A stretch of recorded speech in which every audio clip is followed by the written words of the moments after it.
reviews, discussions, and theories about films in horror, sci-fi, and genre. This is the Horror Deconstruction. Like, share, and subscribe to hear more. What's up, everybody? It's the Horror Deconstruction. You can find us on Instagram, Facebook, most likely on YouTube. Give us a like, share, and subscribe. Hit that bell icon. Hit that thumbs up. Let people know that you listen to the show for 31 days of October for Halloween with your host, Comp. And today's film is We Summon the Darkness, 2019. Three best friends embark on a road trip to a heavy metal show where they bond with three aspiring musicians and head off to one of the girls' country home for an after party. Directed by Mark Myers, written by Alan Trezza, starring Alexandra Daddario, Keenan Johnson, Maddie Hassan, Amy Forsyth, Logan Miller, Austin Swift, and Johnny Knoxville, with a bunch of other people in this film. So, how do I go about talking about this movie? Usually with these little short ones, I do not want to spoil it, so you can kind of go watch the movie for yourself. This one, I'm going to give it a soft recommendation, about a 6 out of 10. So I'm going to get into some spoiler stuff in a little bit. I won't get into it right now, but I'm going to get into the general consensus and then get into the spoiler after. Not too spoilery, I guess. I don't know. Depends. Because talking about this movie and what it's about is spoilerific enough. So it's about these three young ladies that are metalheads going to a concert. Play Alexandra Daddario as Alexis, Maddie Hassan as Val, and Amy Forsyth as Beverly. They keep hearing on the radio about these random cult killings around the whole country using satanic imagery and stuff like that. And this is during the, I assume, the mid to early 80s, or early to mid 80s, when satanic panic was on the rise. If you've seen Stranger Things, that was also handled there a little bit. But the satanic panic here was obviously the misappropriation idea of metal music as, you know, being a conduit for satanic rituals and murders and cult stuff like that. And it's been on the news lately in this film's universe because of a pastor named John Henry Butler, played by Johnny Knoxville. I actually thought he was pretty good in this movie. Johnny Knoxville, as you know, would be the main guy from Jackass. He plays this very fireman brimstone pastor slash preacher slash celebrity person. And so that's the background info of the film. So these three women go on and they have a pretty interesting night that does deal with satanic panic, satanic murders, and a whole bunch of hullabaloo. And I will not say anything more than that, because just discussing anything after the first 15 or so minutes of this film is an incredible spoiler. I will say Alexandra Daddario is great in this movie. She gets to stretch her acting. Alexandra Daddario kind of got into everybody's radar with True Detective, and that was because of some nudity that she was in that. But thankfully, she has gotten into it. I feel bad because she's a fairly good actor, but I think it's because of her physicality. A lot of people just dismiss her. From other work, like she was like anything in a Texas Chainsaw Massacre movie, and she was basically like cleavage throughout that whole movie. I didn't see the movie, but certainly that's what everybody talked about with that. But she has been in other material, and she tries to stretch her roles out, and I think she does very good work in this film. And I'm glad that, you know, she produced this film to have a good role in it, and I like where she went with her character. I think that she also was nominated, I believe, for an Emmy recently for, I believe, a show called The White Lotus or The White Orchid or something like that. And I'm glad that she's getting more mainstream work as opposed to these sort of. She's been in a lot of films, and it's not been an easy road for her, but at least something's going good for her nowadays, so good for her. Also, it was funny, it was Keenan Johnson. I call him Keenan, but it's Keenan Johnson.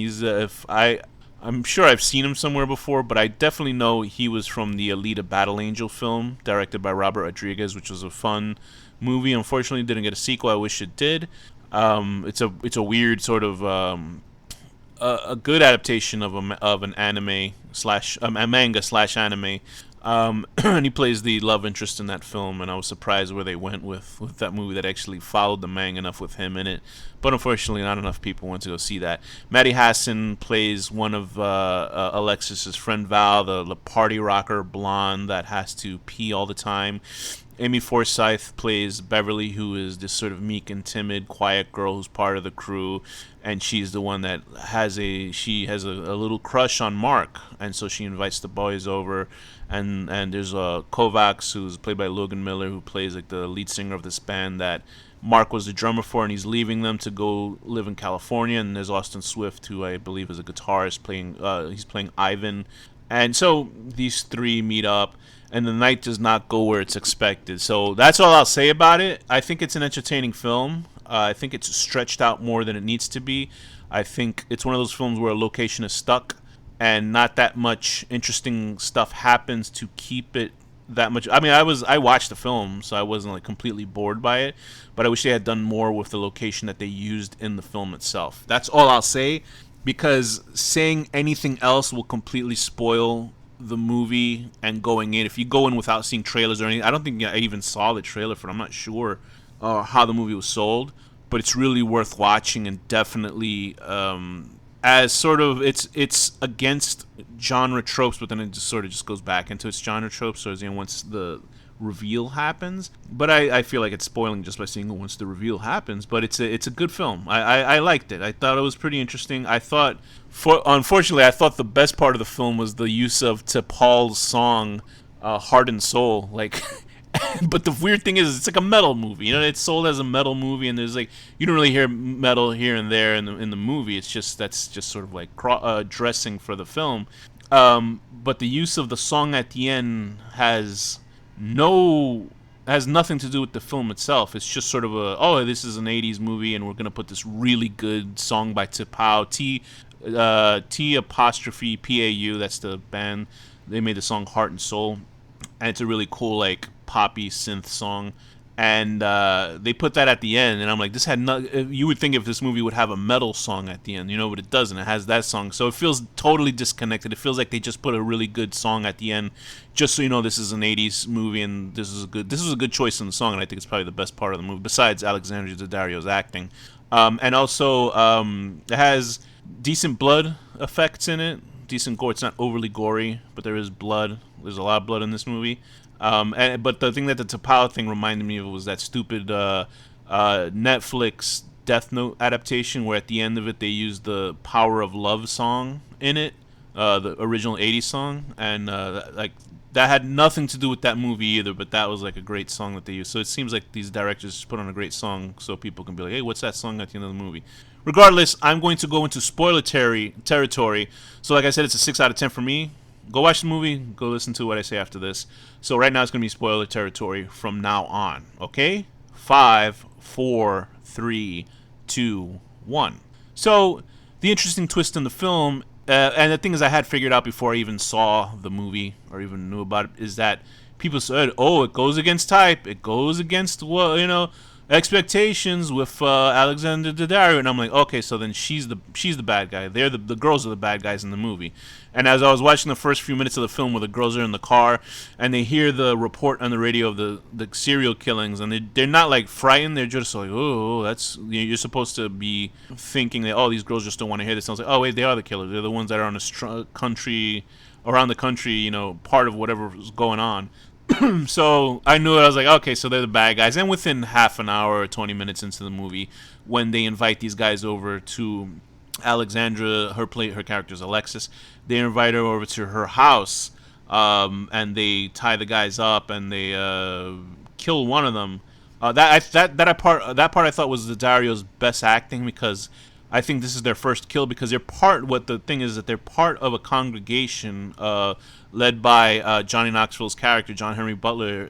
It's a religious cult, like a Christian cult, but they're trying to commit murders and blame it on Satanists so more people would flock and turn over to be for God, which I think is a pretty interesting and funny reversal on bad guys in the movie. So if you're like a religious person, you might be offended by it, but if it's a movie, it's just a movie, whatever.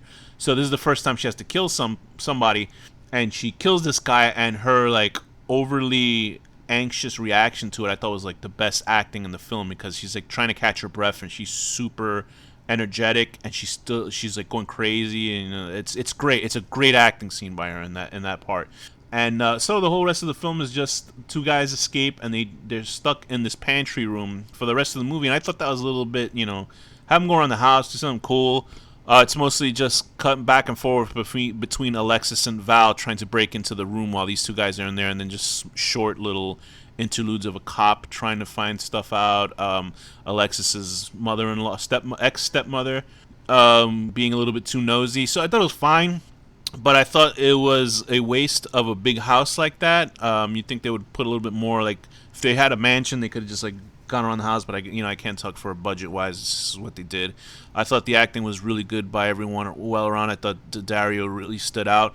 I don't really, root for Beverly because she was the one that chose these guys. Like, she chose these guys and decided to change her mind at the end or whatever. Or she was the whole time doing, like, has she been related to somebody else who happenstance been killed by this congregation? That would make sense. But she chose these three guys. She led these guys to their deaths. These randomly innocent guys. So I don't really give a shit about Bev. She might have saved Mark at the end, but she's guilty for taking. It's like do something terrible. You rob a store with people inside of it, and then you go, oh wait a minute, I don't want to do it. But meanwhile, you've killed everybody else in there, and you just lead one person out from in the situation that they've put in. So it's not necessarily a good person. But anyway, regardless, she and him go out. They don't go and they don't stop to the cops and say what the fuck is going on. They don't say anything about it. She sort of just drives them off into the distance. And while I would be like, okay, so they don't really know who these people are, but I mean, just by association, they're going to know Mark's friends and they're going to know Beverly because the pastor knew who she was, and the pastor and his character survived. So I guess they were maybe trying to put this up as a sequel. They were going to try to set up a sequel where they hunt down these congregates or something, but like not enough people saw this movie for anything to happen that I saw, as far as I know. So I thought it was kind of stupid, and then I was like, so the whole time I was like, why would she set up this murder in her own house? Like, what's the point of that?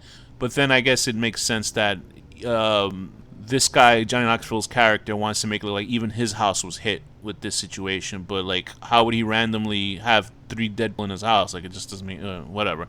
But I thought it was a fine movie. I thought it was good acting by everybody involved.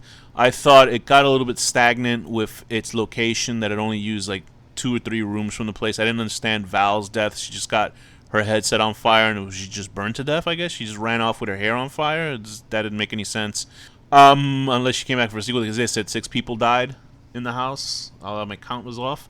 So I thought it was fine. It's an okay movie. I'll give it a 6 out of 10, having to pee every 5 minutes. Boy, do I know that.